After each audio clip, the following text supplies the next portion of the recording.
Friends, grade 3 computer Cambridge series chapter number 5 आज हम पढ़ने जा रहे हैं।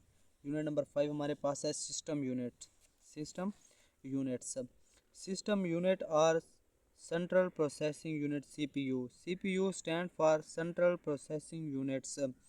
As we have a brain for thinking and for solving problems.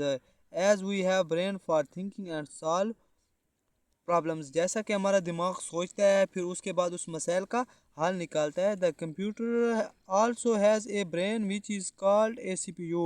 ऐसा कंप्यूटर में भी एक क्या दिमाग है जिसको हम क्या कहते हैं, सीपीयू कहते हैं, central processing unit. CPU is the most important part of a computer. हमारे पास जो कंप्यूटर में सीपीयू होता है ये सबसे अहम हिस्सा है कंप्यूटर का। CPU is also called a system unit। CPU को सिस्टम यूनिट भी कहते हैं। In a computer the CPU is the center of all activities। एक कंप्यूटर जो होता है उसमें CPU क्या होता है, सेंटर होता है, दरमियानी हिस्सा होता है तमाम एक्टिविटीज़ का। कंप्यूटर में जितनी भी एक्टिविटीज़ होती हैं उसका दरमियानी हिस्सा किसको कहते हैं, सेंटर। किसको कहते हैं, CPU को कहते हैं। All computer large and small must have a system units. तमाम जितने भी कंप्यूटर होते हैं उसमें तकरीबन क्या होते हैं, या बड़े होते हैं या छोटे। Without the CPU system unit we have no computer. अगर एक सिस्टम यूनिट में क्या है, सीपीयू लगा हुआ नहीं है तो वो कंप्यूटर ही नहीं है। Different part inside the system units. System unit के अंदर के क्या मुख्तलिफ हिस्से। Actually the system unit is combination of different part. हकीकत में जो हमारे पास सिस्टम यूनिट होता है ये कम्बिनेशन है मुख्तलिफ हिस्सों का। Some of them are described below. उनमें से कुछ को हम क्या करते हैं, बयान करते हैं। हमारे पास सबसे पहले ये आपको शेप नज़र आ रहा होगा मदरबोर्ड का। Motherboard it is the main part of system unit. Motherboard क्या है, उसका मेन पार्ट्स है, बुनियाद मेन हिस्सा है किस चीज़ का, सिस्टम यूनिट का। It is known as main board, और इसको मेन बोर्ड के नाम से ही जाना जाता है। सेकंड नंबर पर हमारे पास आती है power supply. Every computer need a power supply to take electricity from your house and convert it into a current that works for your computers. हर कंप्यूटर को एक पावर सप्लाई की ज़रूरत होती है जो क्या करता है, इलेक्ट्रिसिटी बिजली लेता है हमारे घरों में से, फिर उसको कन्वर्ट करके करंट को फिर क्या करता है, कंप्यूटर्स को चलाता है। पावर सप्लाई भी उसका एम रोल्स है। Hard disk we use hard disk to store all the work which do on computer.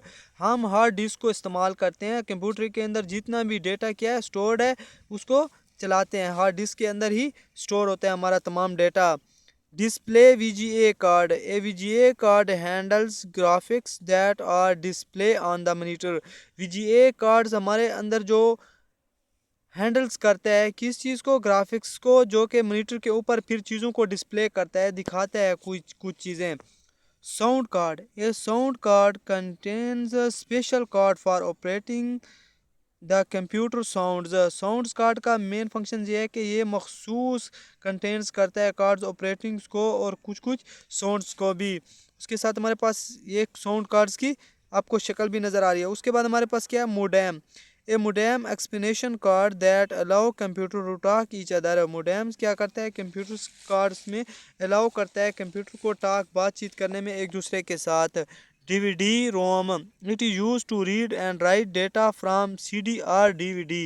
DVD ROM का सिर्फ एक इस मकसद के लिए हम इस्तेमाल करते हैं कि वो पढ़ता है डेटे को और राइट करता है फिर लिखता है फ्राम CD या DVD पर। ROM ROM stand for read only memory. वो डेटा जो क्या करता है, रोम को stand for read only memory. RAM RAM RAM allow store data to be access in any order. RAM क्या करता है, डेटा को अलाउ करता है स्टोर होने के लिए किसी भी ऑर्डर को। Cooling fan. एक cooling fan is use to keep the processor chip cool. Cooling fans जो हमारे पास पंखा होता है इसका हम इस मकसद के इस पर्पज़ के लिए इस्तेमाल करते हैं कि जो उसके अंदर चिपें लगी होती हैं मदरबोर्ड पर, उसके पार्ट्स पर, तो उसको क्या करता है, प्रोसेसर चिप कर जितनी भी होती है उनको कूल करता है, मतलब उसको ठंडा रखता है। कूलिंग फैन का ये मकसद होता है। Data cables. Data transfer cables are use to transfer data from one accessory to another. Data cables हम इस पर्पज़ के लिए इस्तेमाल करते हैं कि डेटा केबल्स को इस्तेमाल करते हुए हम डेटा को एक जगह से दूसरी जगह ट्रांसफ़र करते हैं। ये जितने भी हमारे पास क्या हैं कंप्यूटर्स के मेन पार्ट्स हैं, जिसको हम क्या कहते हैं, सिस्टम यूनिट्स के मेन पार्ट्स।